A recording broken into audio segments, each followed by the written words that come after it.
Okay, so we are heading into chapter 2, cyber terrorism and information warfare. Um, Two very relevant topics today. Just yesterday, there were attacks on the government, which were um, well publicized, but pretty destructive. So we're going to look at how this cyber terrorism and how this information warfare fits together.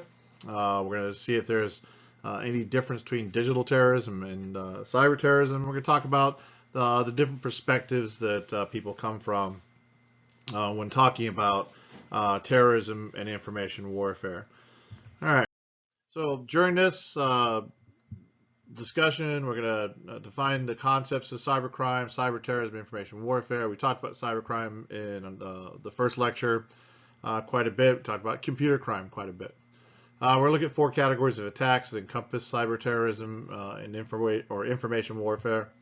And I will say that you also, when you talk about information warfare, you also need to include something called hybrid warfare, which is yet another term that people are trying to get everybody involved in. But hybrid warfare is the use of technologies and other tools along with they call it a symmetric and asymmetric attack, or basically guns and bullets and pushing buttons on a keyboard all working together for a victory. Identify various elements of a critical infrastructure. I'm going to put on the website a DHS test that was done where a generator was attacked and hacked, and you can see the destructive power that a malware attack can have on a physical component.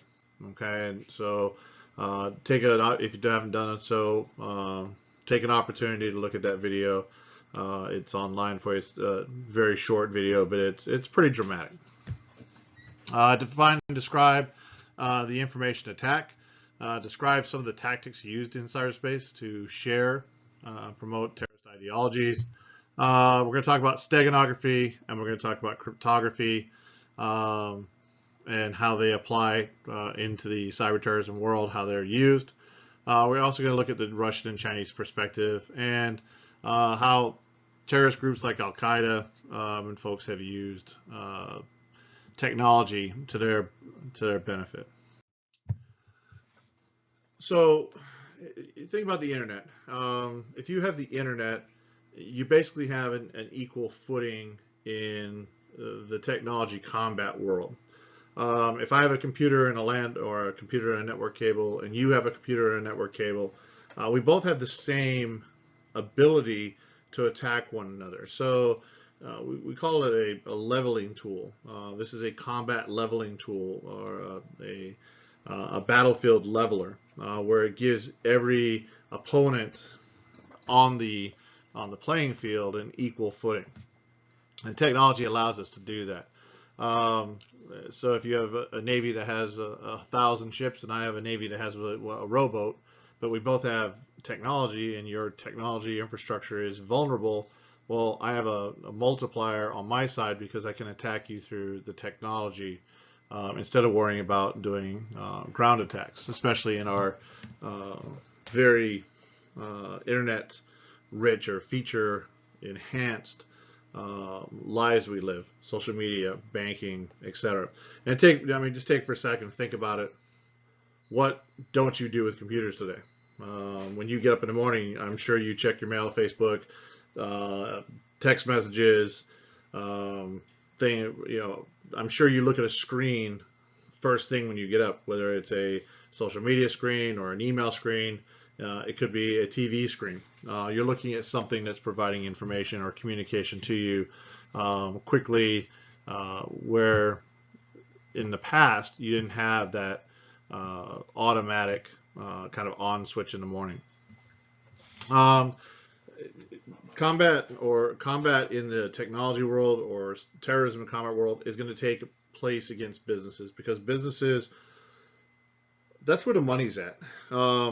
And if I can take away your money, if I can hurt you in those core things that take away your security, take away your happiness.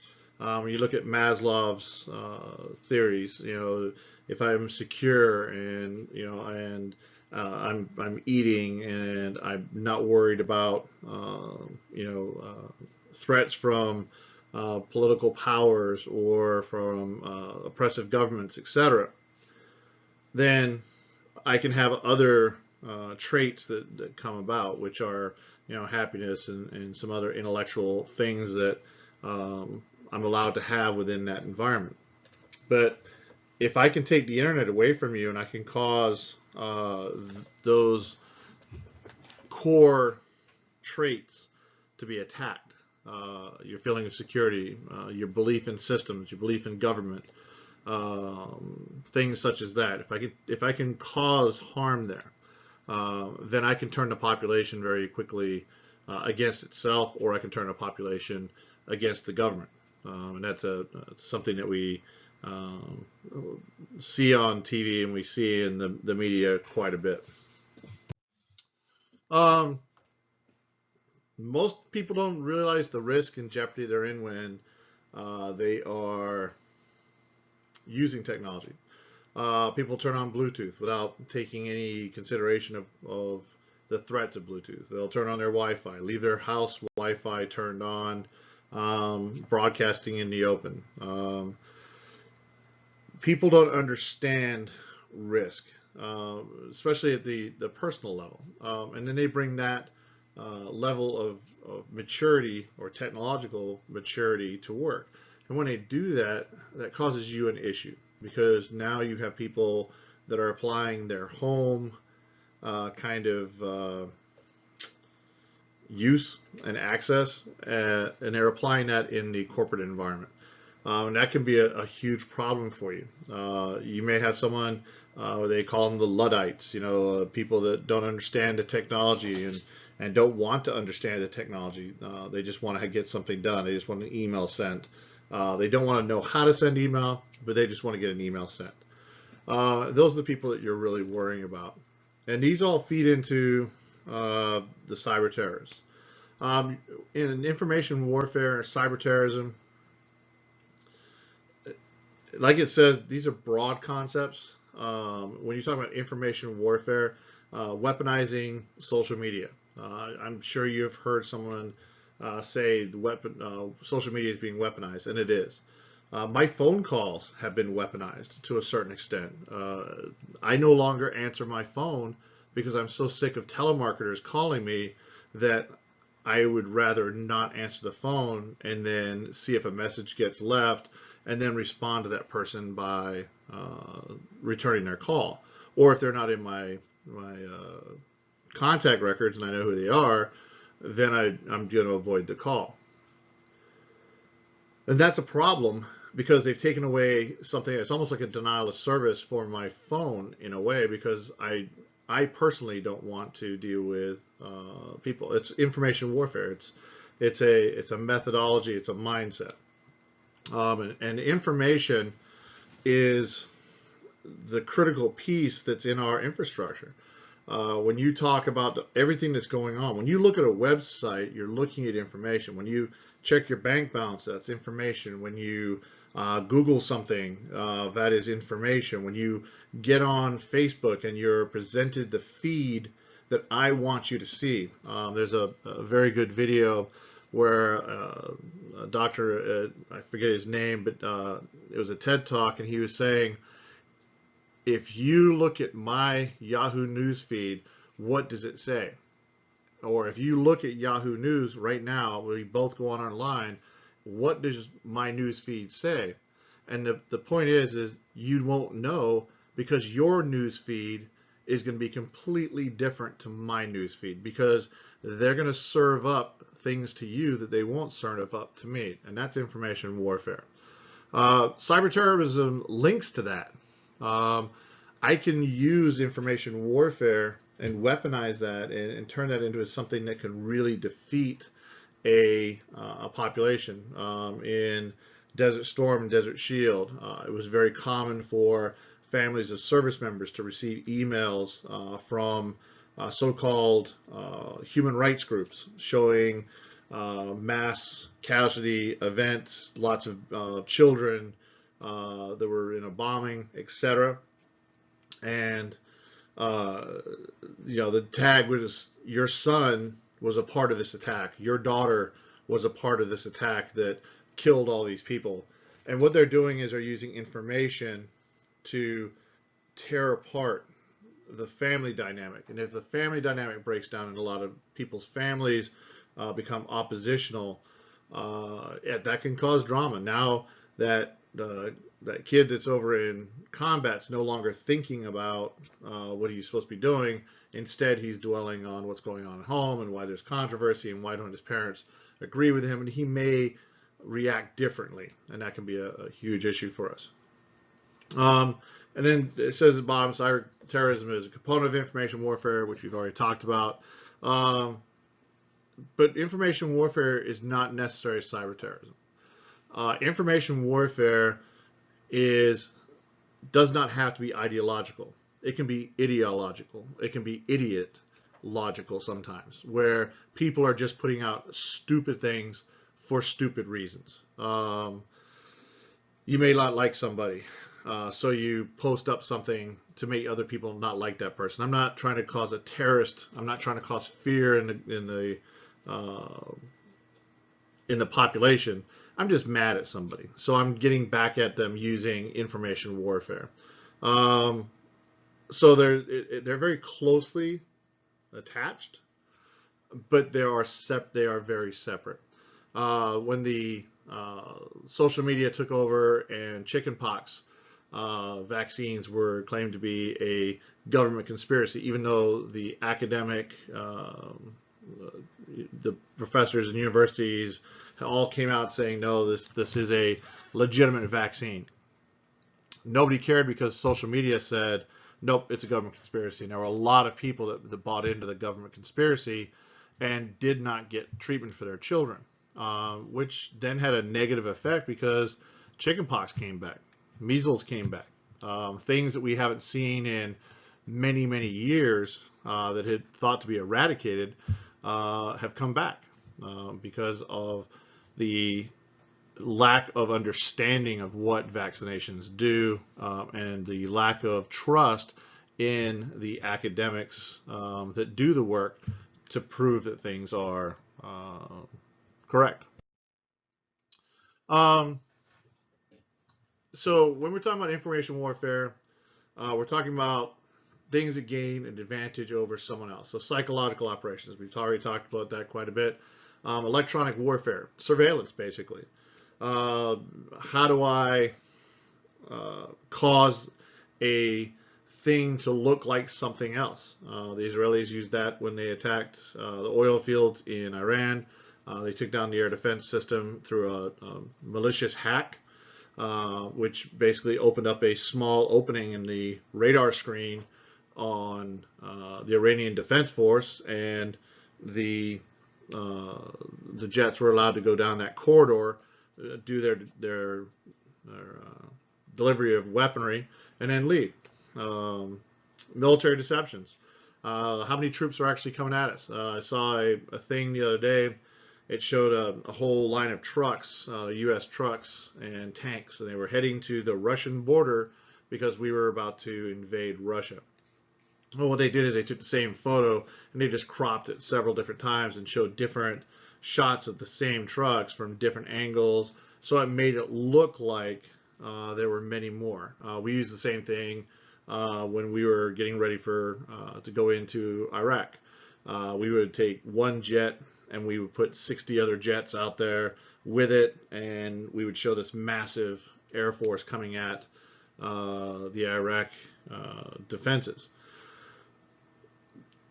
These are manipulations through the tools of the computer, using that computer as a tool for creating things that are specifically deceptive.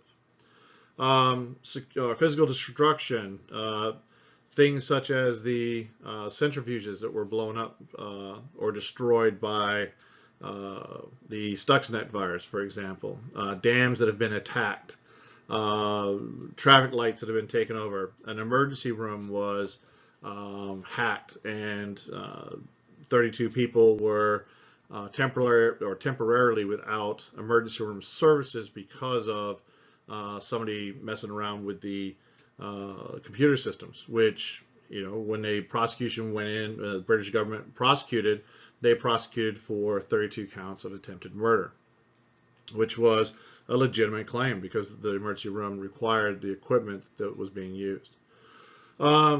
Security measures, going out or taking advantage of someone else's security measures. You find a zero-day virus on your network and there is no defense against it yet. You're going to have to plan for that eventuality. And then information attack. When you talk about information warfare, we've talked about this a little bit in the first couple of slides, but electronic warfare needs to undermine the quality and the accuracy. If I can take your news away from you and I can change it into something else, you're going to listen to that. The more centralized information is, the less credible it becomes. The more decentralized and the more locations that information comes from, the less likely it's going to be false. Go back in how information has been controlled throughout the years. The Gutenberg press is a very classic example of the fear of government of losing control, or fear of the church, which was the government, of losing control of the people. At the time, scribes wrote all of the biblical writings. So if you wanted to know something, you had to go to a scribe, because the scribe was the only one that could read the text or the Bible. Well, when the Gutenberg press came out, the Gutenberg press made the Bible available to everyone. If you could afford a Bible, or if you could get a Bible, you could read the Bible. And the church and the scribes, they rose up against the Gutenberg press and tried to stop the Gutenberg press. Unfortunately, the people were given information, and once that got out, there was no putting that genie back in the bottle. And we've seen this growth of information over time. Look at World War II, the Blitzkrieg. The tanks came at the Maginot Line, very fortified line of defense in France. They should not have been able to take over that line, but one thing changed the entire battle. The tanks had Marconi radios. The French were using couriers. So by the time a courier was sent from a brigade command to a local unit level for it to give instructions, the Panzer tanks had already come through the area. And they were moving, using the radio, moving very fast. So communication gave them that ability. So the speed up of information starts. It starts with the Gutenberg press. It goes through radios being used in combat, to now cell phones, email, texts.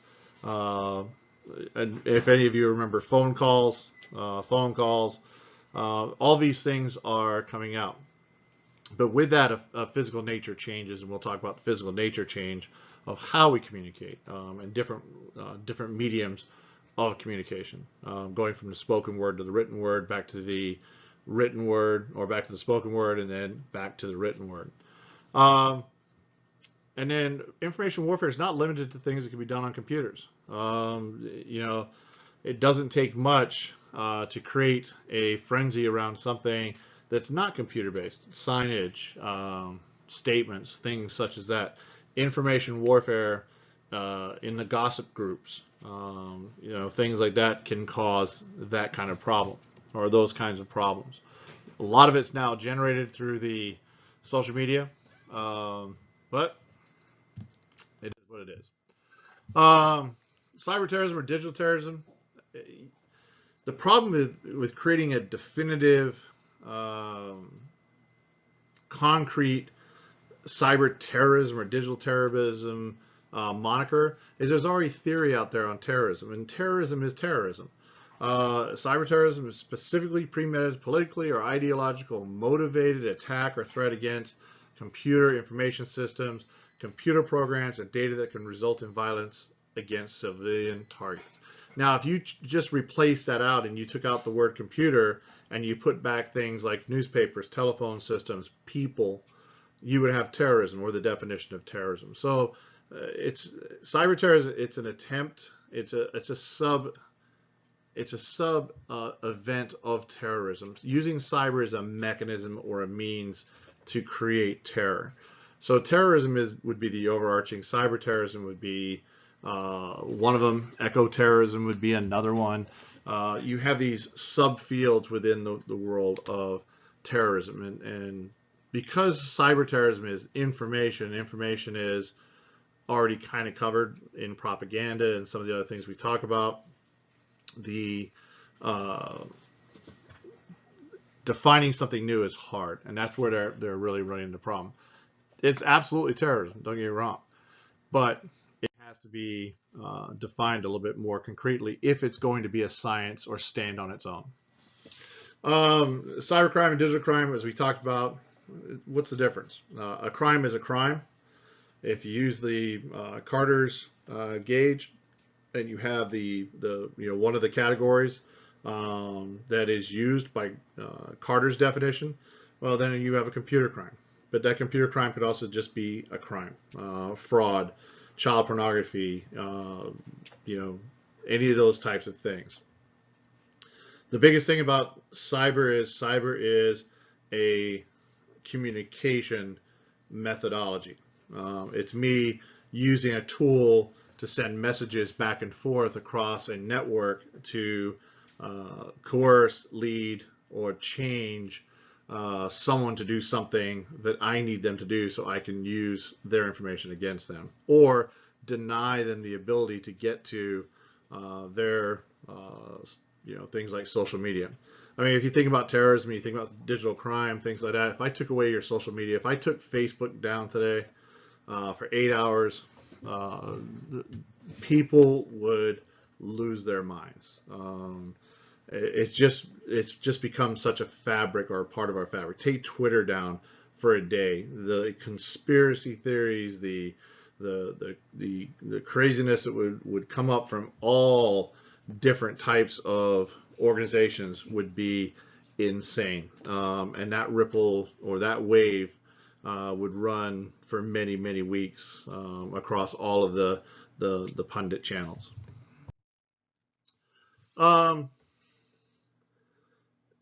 The U.S. is unique in the fact that we've become very much the target for a lot of the terrorist activities. We're seen as the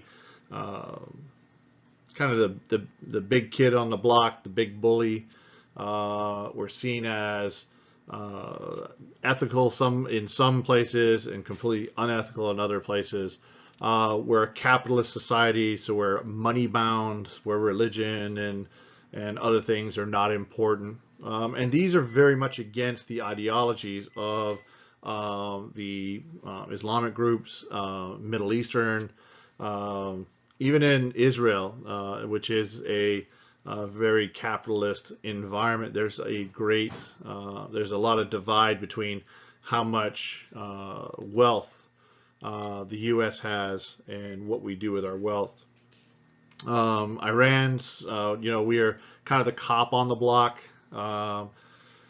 So people look to us to tell people what they can and can't do. There was a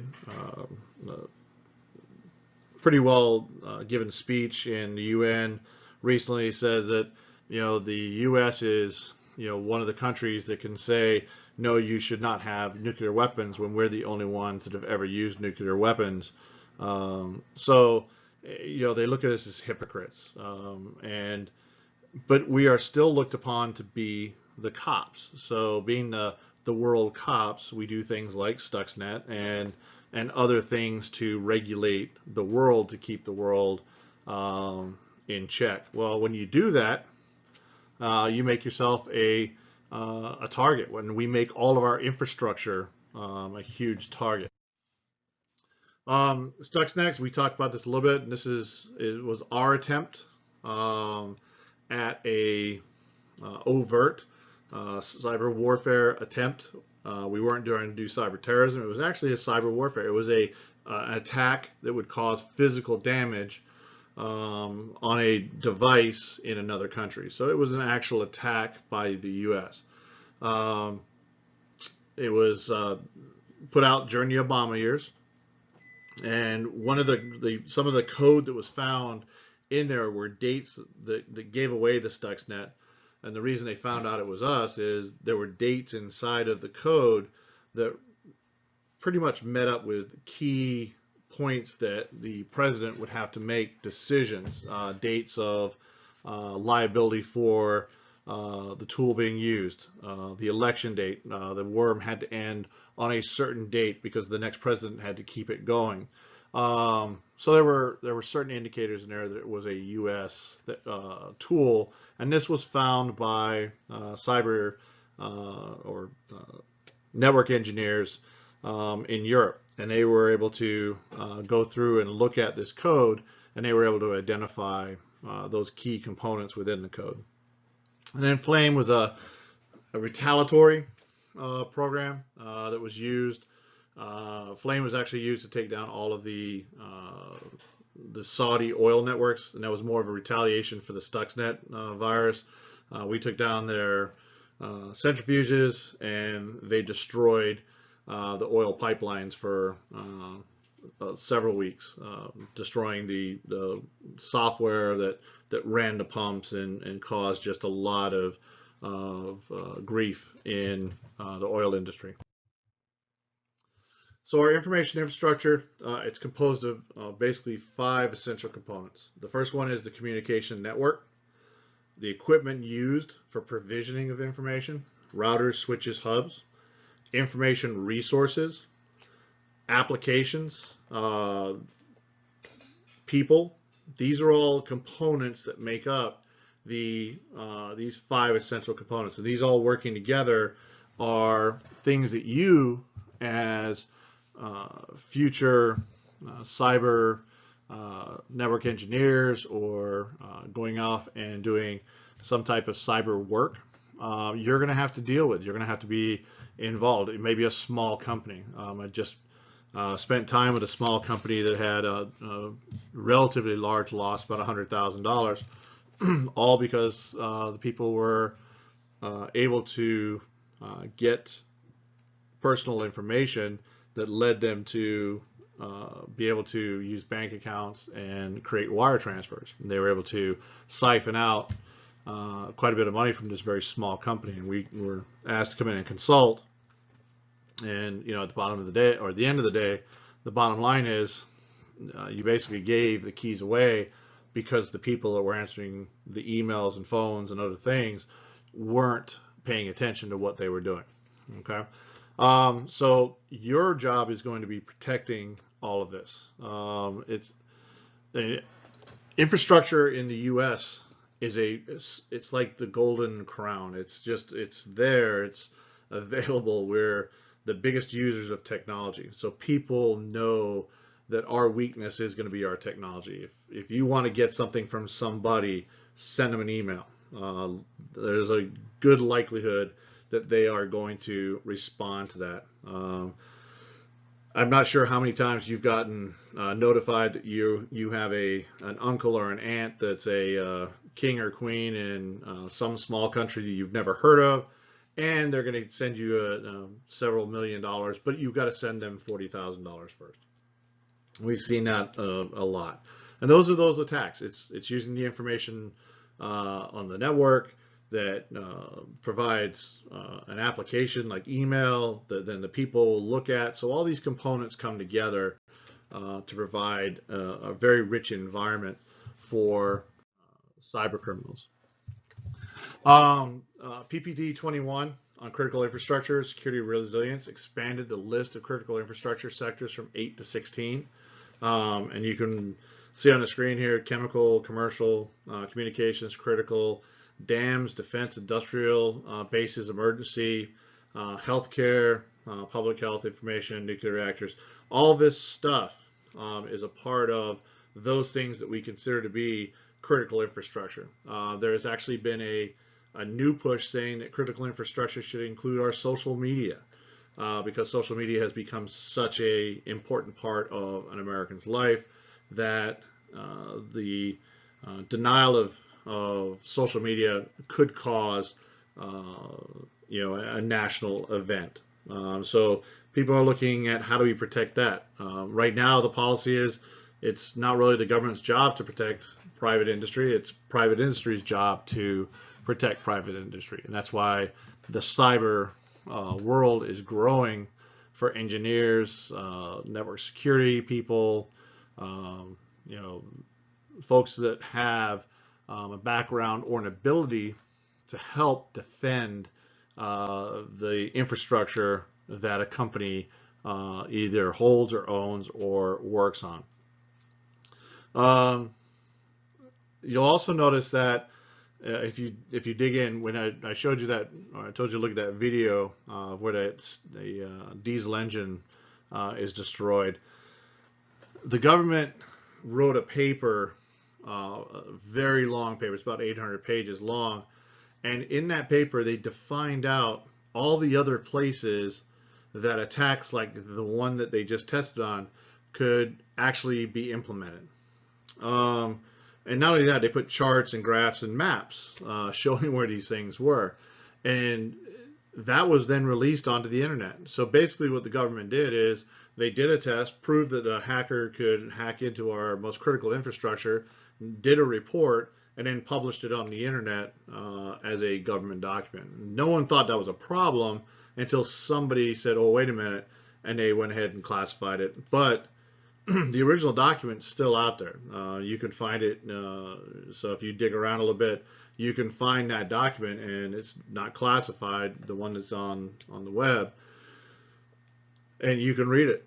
And you'll be amazed. I know I was amazed at the amount of information that is shared in this document, which has since been taken off the internet, and a new version written, and that version was classified. Information attacks are focused on destroying and altering content within a system. When I alter the content within a system, the system itself is preserved. So I'm not destroying the actual computer system in most cases. Now there is the ability to actually destroy a computer system, but in most cases I'm not destroying the structure, I'm just destroying the programming. And this is seen as a very positive way for someone to attack a place that they want to take over when they're done. If you carpet bomb your neighboring country, there's really not much incentive to go in and take the land afterwards, because there's probably not anything left.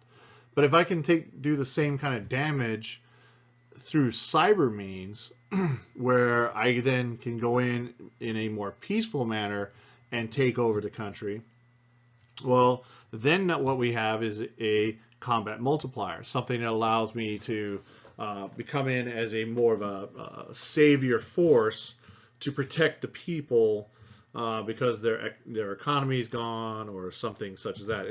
And terrorist groups and other groups use this to their advantage because they manipulate the news. So in Iraq in 2016, Mosul came under attack from ISIS. Now, ISIS started out as a small band on the Syrian border. It was about 1,250 to 1,400 is what the original estimate was of fighters. Mosul had 26,000 defenders. That was police, military, their form of reserve or National Guard. But there were 26,000 protectors of Mosul. It should not have been a battle. ISIS, as they moved up into Iraq, they did something that not a lot of people expected, one, and no one has done before in the way they used it.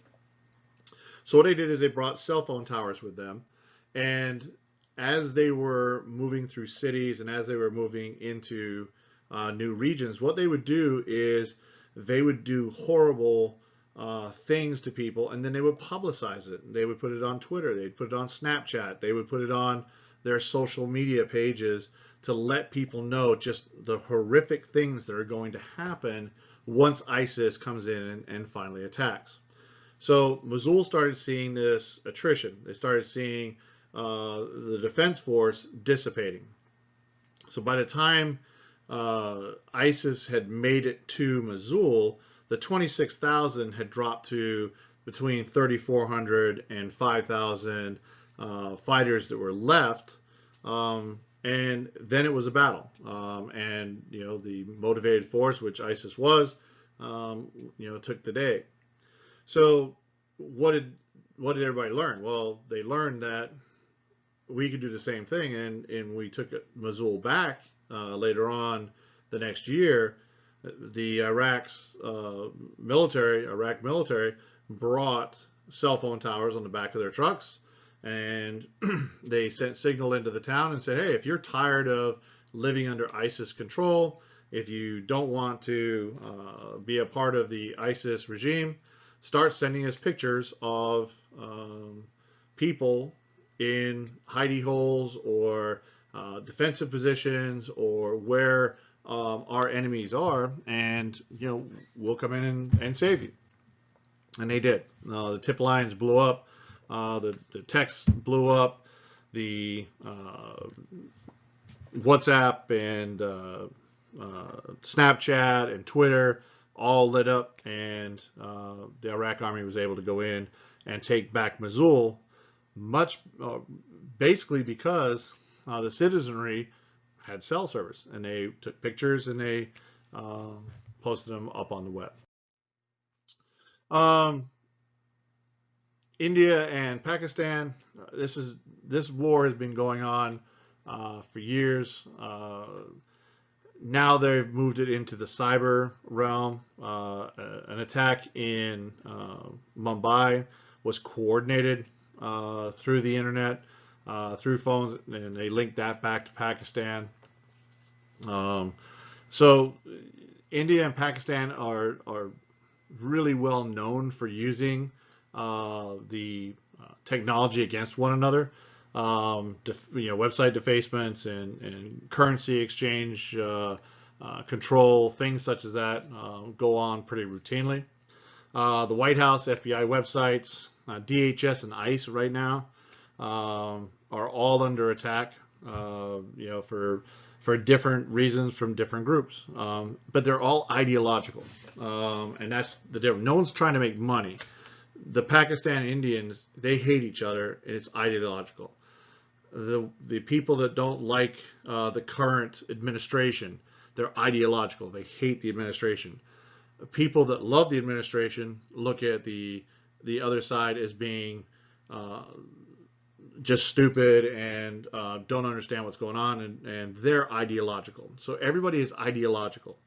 So when you have all these different forces going on, it becomes a very ripe ground for a terrorist or a cyber terrorist to come in and just throw a little bit of gas on each fire to get people going. And that is what is going on right now, is a lot of the hate speech and a lot of the stuff going back and forth between the two sides of the political spectrum are being fueled by a single entity that is basically just sitting back wanting to see the destruction of the United States. And every time we have a big event that happens and we get the sides all energized, the real winner is our enemies. It's not the people within the country. And that's something we have to understand. Terrorism, cyber terrorism, information warfare, it all links together, and they're using the tools against us. So when we look at viruses and worms, two different types of technologies. The first one, a virus, it's basically a piece of code that attaches itself to the system, and then it attacks a specific application. So I Love You, for example, it went after the Microsoft Outlook. It would then go to your contact records. It would send out the virus to many other people, and all you had to do is click on and send an email, and then it sent out the virus along with that email. And it was a picture, and it would say, look at this picture, and it would come from you. Well, there's implied trust there. You've sent me a picture, so therefore, hey, I should open it up because, we've been sharing cat videos for the last couple of years, so I'm going to open up this most recent video. And this is a people problem. Viruses are easily sent to those with no situational awareness. So the virus is very tough to defeat when you don't have educated users. And that's why it's really important you educate your users on what a virus is. How does a virus look? What do emails look like? How do you prevent yourself? And then a worm is a device or a tool that seeks freedom. That's the easiest way to talk about a worm. A worm wants to get out of your network, and it wants to replicate what it does across the network. It's constantly looking for a way out, and it's going to follow pathways. It's going to follow other programs. So it's not designed to follow a specific program. It's designed to follow how the network is working. It learns. And in a lot of ways, a worm is a very, very, very low-level artificial intelligence. It's something that learns and then spawns itself. Polymorphic viruses are much like that read the type of antivirus you have, recreate themselves, so that the signature is not read by the antivirus tool that you have running on your computer. Some of you may have noticed a glitch when we came onto this slide, and that's because right in the middle of that I received a Skype message from someone who was trying to get me to buy services from them. So right in the middle of doing this, because I'm connected to the internet and because I have Skype on my system, I was attacked by someone who was looking for information. So, you're going to get hit all day long. You're going to have people hit your computer, your network, your people all day long. And if you don't train them, it's your fault. As a cyber manager, as a network security manager, it's your job to educate. That doesn't mean you send out the tweet of the day saying, hey, this is what you guys should do, or the Facebook of the day, or the Pinterest website, because that's how you're going to take. This means you need to go out and you need to talk to people. You need to sit at their desk or in their cubicles, and you need to look at how your people actually are operating, using the computers, understand them, so that you can write policies that will protect your networks and your user community. They're going to hate you, but you know what? At the end of the day, you're going to have a safe system. You'll be the most liked person. Probably not everybody's going to buy a coffee in the coffee shop, but at least when you leave out of there, you will have protected everybody in the environment. And one of the things I think a lot of cyber, especially network security folks, have run into is that popularity issue.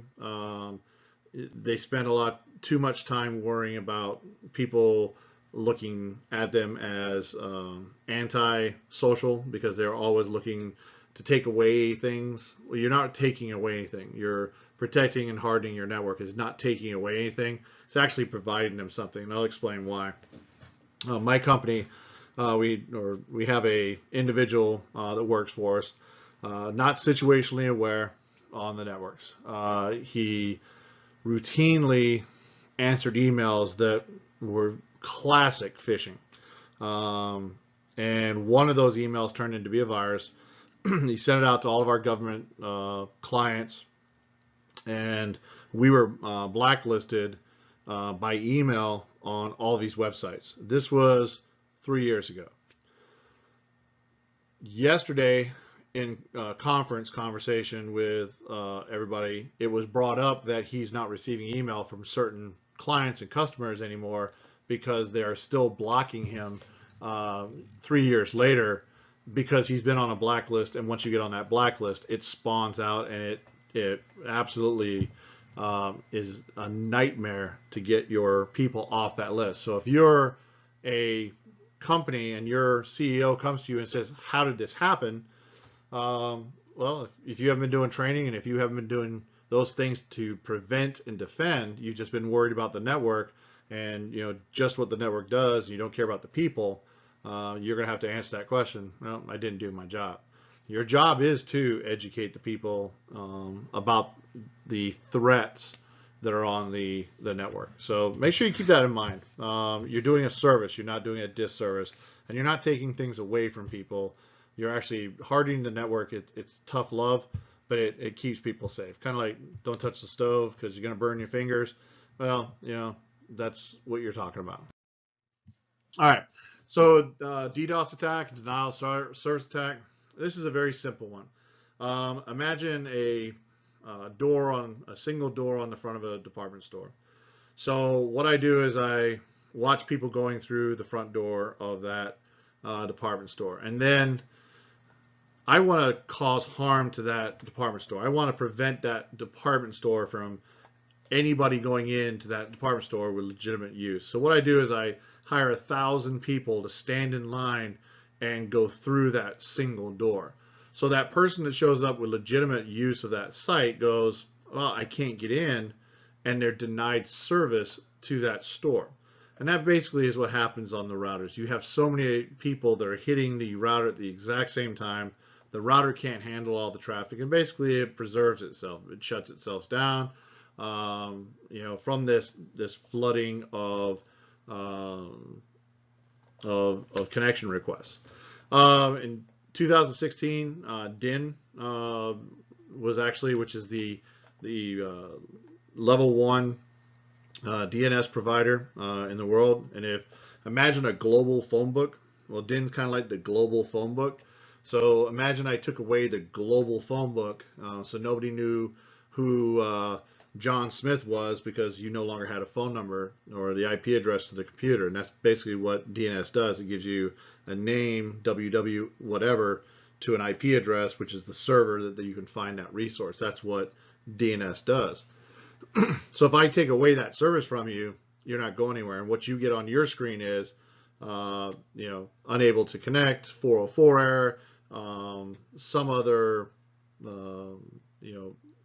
goofy thing comes up on your screen depending on your browser to tell you that you're not connected to the internet. Well, it's not that you're not connected to the internet. It's just you no longer have access to those sites because it can't find the sites you're trying to go to.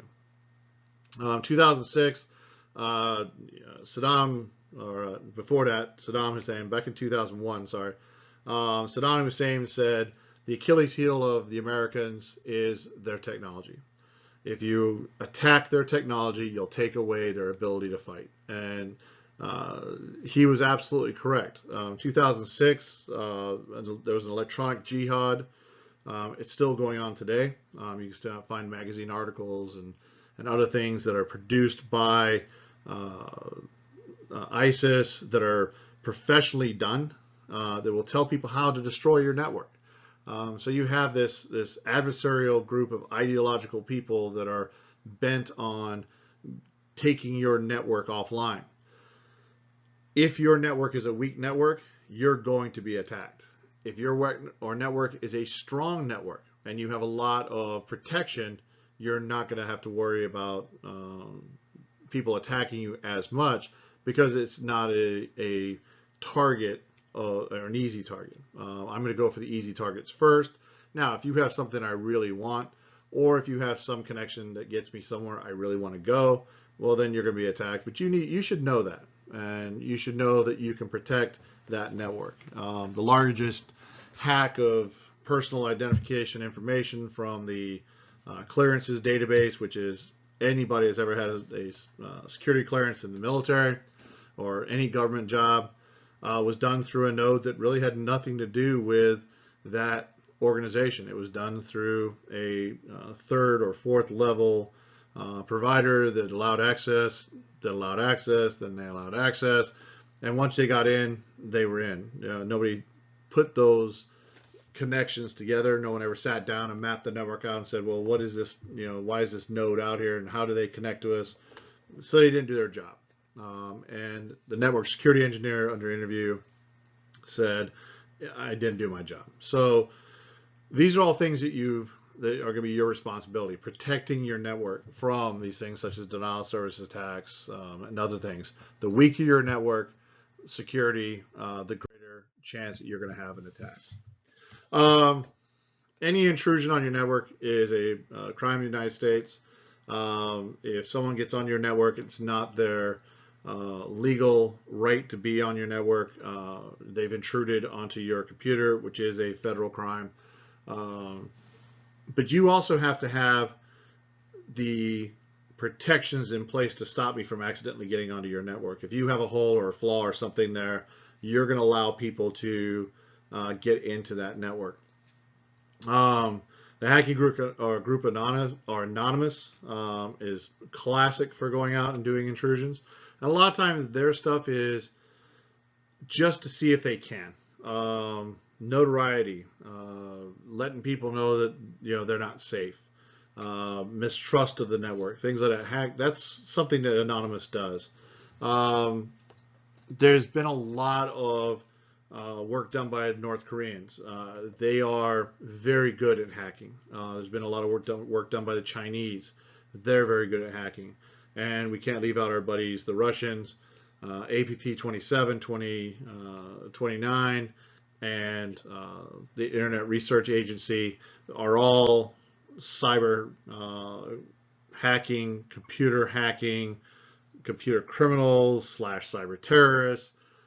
They mix it all together. It's very confusing as to their actual structure and who pulls the actual or gives the actual commands for different types of attacks. But they're very well coordinated. So they work in conjunction. Facilitation. A lot of times you're going to get an insider that will facilitate someone getting on their network. Someone will create a hole for a terrorist organization. You may say, whoa, that can't happen. And you're going to find out that there are people that are sympathetic and they will do things for people. And once they get on your network, they're going to do, as it says here, they're going to recruit with propaganda. They may use information warfare. They may use other types of mechanisms to also radicalize other people on your network using use of Facebook. So if I can get into your Facebook group and I become a trusted member of your Facebook group, my ideas might start sounding good to you. I may lightly throw an idea out there just to see what the group says, or I may be a part of a Twitter, and I may start changing my Twitter a little bit here and there, very slowly, but enough that it gets other people involved. So technology facilitation through the networks is very easily done. And this is where your insider threat really comes in when it talks about the cyber terrorism. You got to watch your network. You got to watch the people.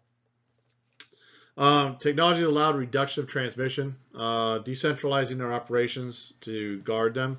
If everybody gets together in my little town in Syria, basically a cruise missile is going to come through the window.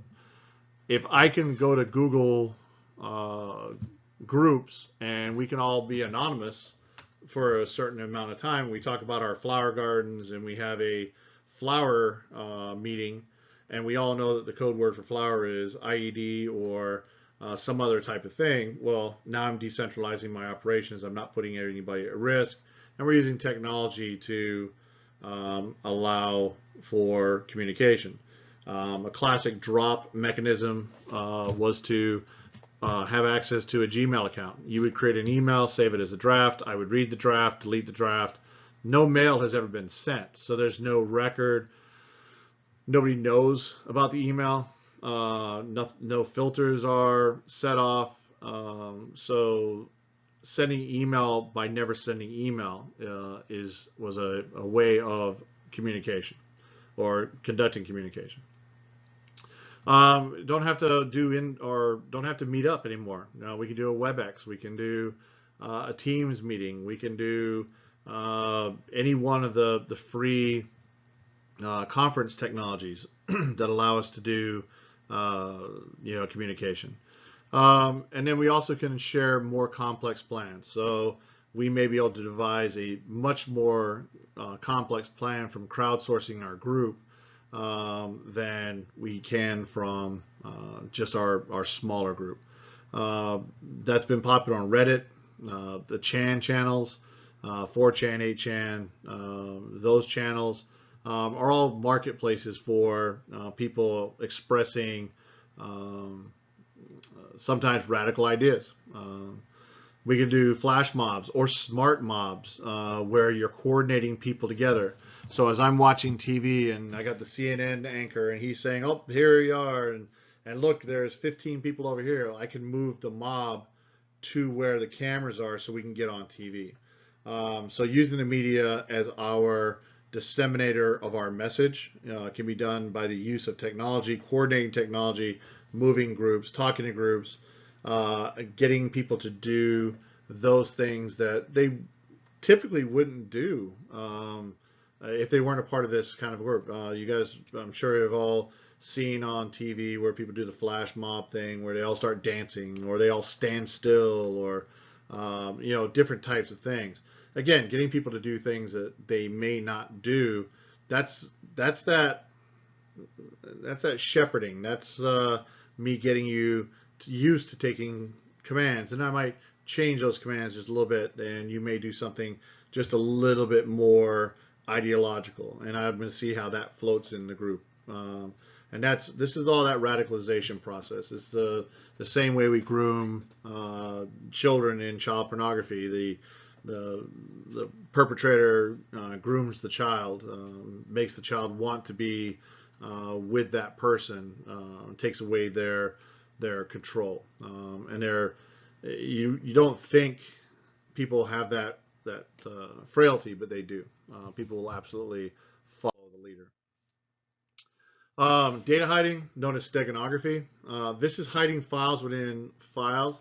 Professor Hosmer does a phenomenal class on this. I used to teach with him, and I love teaching in the other class with him. It's a great class. If you haven't taken the steganography class from Professor Hosmer, make sure you put that on your electives list. It's one that I would highly recommend.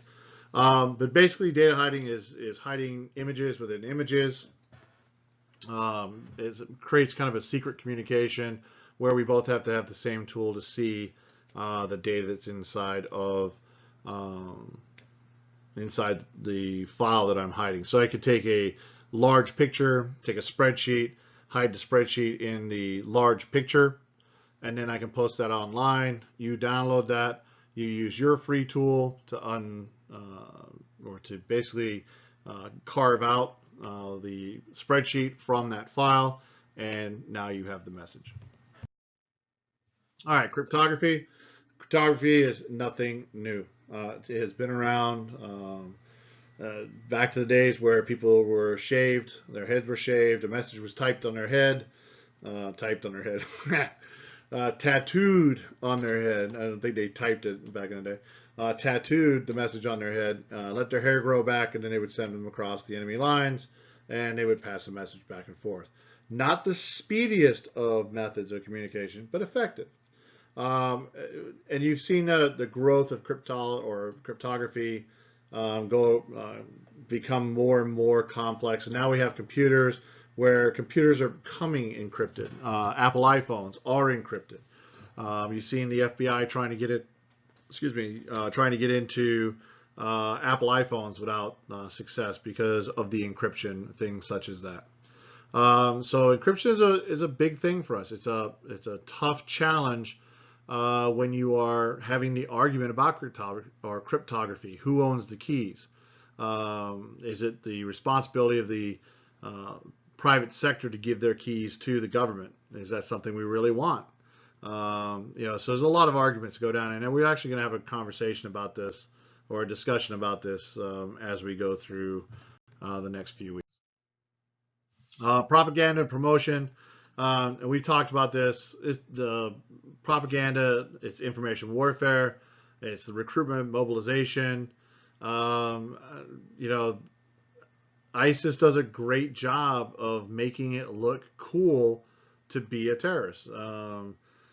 Kids that are playing role-playing games where it looks cool to do that, and then they get online and then they see this really cool video made by ISIS, and they go, "Wow, I could take what I'm doing in my online game here or my game, and I could go do this for real. Oh, that's awesome." Um, there's also been a kind of a surge in people that come back from war, don't know how to come back from war, and then seek other places to go back to war. And if you look at the breakout of an ISIS group, how many of them are foreign fighters as opposed to hardcore ideological people? It's pretty amazing the amount of people that just don't want to live in a normal life anymore. They don't know how to live in a life anymore, because our government doesn't do the greatest of job of bringing you out of combat. I can absolutely tell you.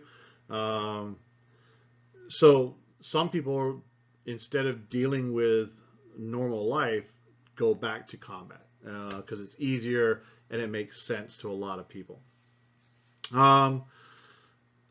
Terrorist groups spend a lot of time on marketing.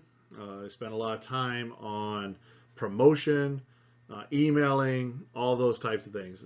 They know they are way ahead of us in that arena. The FBI admitted to being very far behind ISIS in the online world because they did not treat the online world as a true threat. They do now, but there was a time when the FBI and most of the government agencies said,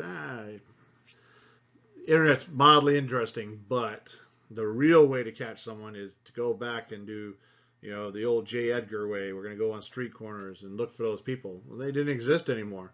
There were no recruiters on the street corners. They were all online. And the FBI changed their thought process, and they started getting really good at also going out. ISIS and terrorist groups are still a little bit ahead of the FBI and other government agencies, but I think the realization that you have to be in that space is very clear. Terrorist groups use the internet, moneyjihad.com. After the 9/11 attacks, there were many Red Cross websites that went up. There was an estimate, a conservative estimate, that 70% of the Red Cross websites were fake, and they were just collecting money that was sent back to the bank in Baghdad, basically to refund terrorism and things. There were a couple of accounts in Saudi Arabia that were also found to be collecting charitable donations from Americans after 9/11.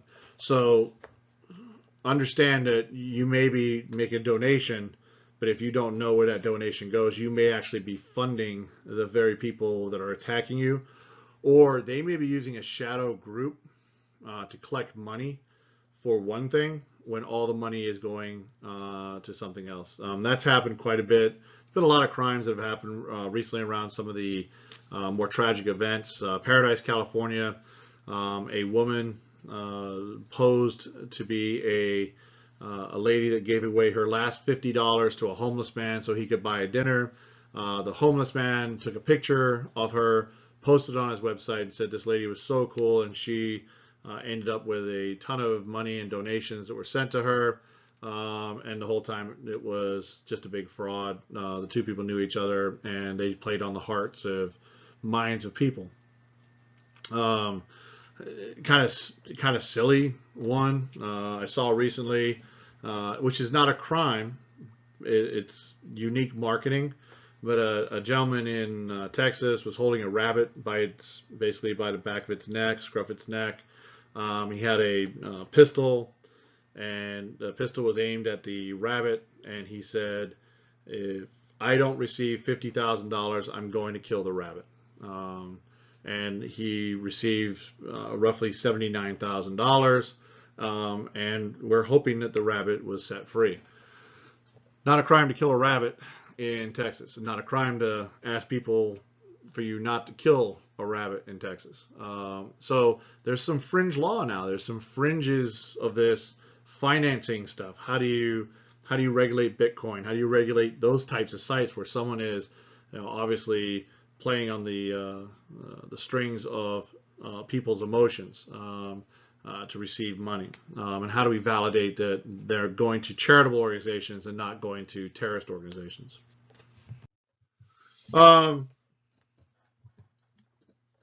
Adjunct attack or cyber attacks, they are force multipliers. We've talked about this. A terrorist organization bombed a building through conventional means. The coupled with hacking into a disabled 911 system, the impact of the attack would be exponentially multiplied. So I'm using it as a tool as a part of my criminal action. So I may have a physical attack. I may have what they call hybrid warfare, which is a non-term. They're trying to make it into something, but it's really not. It's just the use of asymmetric and symmetric mechanisms to attack. So, the use of this as a comment multiplier is something that I can do with my computer. Again, if I have a connection, you have a connection, we're on the same platform. This becomes a combat multiplier for us. Cyber terrorism and information warfare kind of sprung from September 11th. There was still Russian stuff going on before September 11th. We had the inklings of Russian influence back in 1998, 1999, into the 2000s. Printers were being sent with malicious code on the printer boards. Software systems, financial software systems were sold to or provided to countries so that if they ever broke away, like Ukraine, the Russian government would attack through the financial software systems. So there are lots of attacks that were done through 2011. 2011 really sprung the terrorism label onto everything. But information warfare has been going on, forever. Deceit, deception, provide false information. That is information warfare. 2001, FBI noticed a series of network intrusions in the emergency telephone systems, and that was all linked back to Al-Qaeda. Again, our infrastructure. It's our Achilles heel. It's something that we have to guard against. And you're going to be the one that's going to guard against it because they're going to come through an open node. They're going to find someone that's unprotected, and they're going to take advantage of that. Information warfare, it's a concept. Using technology to gain a tactical or strategic event. So when we start talking about information warfare, actually now we're talking about warfare. We look at it as any other attack mechanism. The Pentagon's created a cyber command to specifically deal with that group. Within that cyber command, there is a social media sub-command. There is a social media subgroup that is actively involved in the use of weaponizing social media. So as we grow and mature in our cyber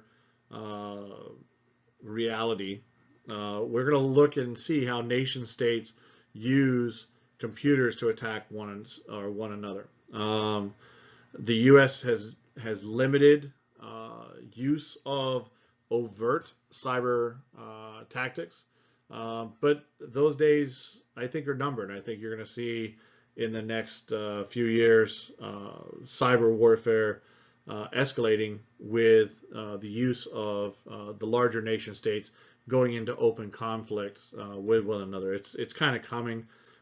It's going to be the next level, the next step. If you've seen anything about any war that's ever been fought anywhere in the world, we're in the escalation steps now, and it's not about any political party. It's just we're moving down that road, becoming more successful than anybody else. We're creating the environment because we are the successful ones to be attacked. The Russian perspective. One thing you need to understand about the Russians are not looking for the quick fix. The Russians are on a 100-year plan. The Russian and the Chinese, which we'll talk about in a second, the Russians and the Chinese look at battles and information warfare from a perspective of it's going to take 100 years for us to win. And they're planning out 100 years. What do? We plan out 8 years, 4 years, because that's what the attention span of the American population, political population is. So when Russians look at the future, there's a very well-documented saying that Xi said one time that my child will sit in an apartment in Washington, D.C. And he meant that they would be in control of Washington, D.C. He wasn't talking about next month. He wasn't talking about years, a couple of years from now. He's talking about 100 years from now. He's talking about his grandchildren. He's not talking about his son. He's talking about his sons. The future is going to eventually win, and that's what they're looking at. And the Russians are very much a part of that. The Russians are very much overt. They're in your face. They will tell you they're the ones doing it. Their code is sloppy. Their techniques are routine. They use the same type of attack. But they're looking to cause that psychological pressure. They're pushing on all the buttons of Americans. They're involved in the collection of money, just like North Koreans with the billions of dollars that they've stolen in computer crime. And they use cybercrime very much as a part of their overall national structure of attack. And then last we have the Chinese. The Chinese have departments within their military that are designated to attack certain industries, certain people. There are organizations and groups that do things such as understand how we do our letterheads, how we do our signature blocks, how we write our letters. So they can write letters that are convincing. They know the sloppiness of somebody sending you a demand letter that's written in very poor English, and they understand most people know that. But when you get a very well written letter that looks like a government document, a lot of people may fall into that, and they are getting very good at employing that kind of stuff. The Chinese government, again, they're looking at the 100-year view. They're not looking at next year or 2 years from now or 4 years or 10 years from now. They're looking at 100 years. How do they unseat the American government in the long term? And they're going to do that through the use of all of their tools, economic, computer, etc. All right. Read your books. Make sure you follow up these slides also in your books. Make sure that you are keeping track of what's going on in your weekly topics, your discussions. Read my feedback, please. And make sure that you are engaged in your discussions. I do read discussions every single day to see what you guys are writing about. So keep it up, and I will see you in the next lecture. Thank you.